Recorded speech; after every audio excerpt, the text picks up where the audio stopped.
There are myriad opportunities for volunteerism in retirement, and if you want to be engaged, I think the small communities are the places to go for engagement, not the big cities. For about the last 12 years, we've been living in Springfield, Virginia, a suburb of Washington, D.C. I went there, worked with the Department of Energy, with education programs that they run. We were starting to think about the type of community we'd like to live in retirement. We looked at, sort of your traditional spots. We went to the desert Southwest, Phoenix, Southern California we went to Florida. We went down to the Raleigh-Durham area. Another place we looked at was Wilmington, North Carolina. Wonderful old town of just wonderful Victorian homes down there. Finding a city with a rich historical background is an important criterion for us. We're basically antiquarians. We've got these old musical instruments all over the house. We like the arts, from the 18th, 19th century. Well, a few years ago, my wife and I did some historical railroading. So we popped into some smaller cities and towns in West Virginia and Western Maryland, and Cumberland was on our list of places to see. One of the things we were looking for, it was a place that we could walk. Can we get around, can we survive in the city without a car? So we came up here for a few days, rode the railroad, walked up and down Washington Street, and Cumberland's got this gorgeous little downtown. We were able to walk down for restaurants, we could walk along the river.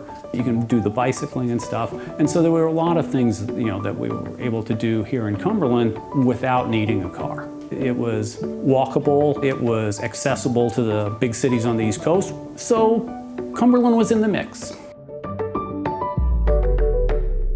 I started doing some research on the city, and I discovered that Mountainside Baroque is located here. A Baroque music group is here. And Shelly and I have been engaged in Baroque music for our entire married life. And so it's like, wow, that is something you don't see in a city of 20,000 people very often. And so all of a sudden, Cumberland vaulted to the top of our list. It's got all the major things we want.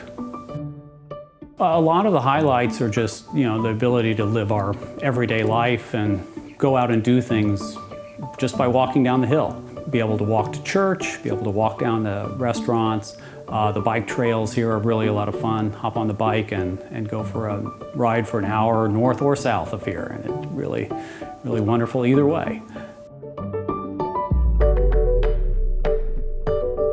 For people who have been in a professional setting for much of their life, one of the wonderful things is the ability to stay involved. That feeling of engagement is something that helps you stay alive. It keeps you. It gives you reason to get up in the morning. Maybe going and making a difference in the lives of some young people, or maybe helping out with some sort of arts organization is something that would really get you going. And so, smaller communities, that's a place where that can happen. I'm Jeff Dilks, and I'm happy to be retired and making music in Western Maryland.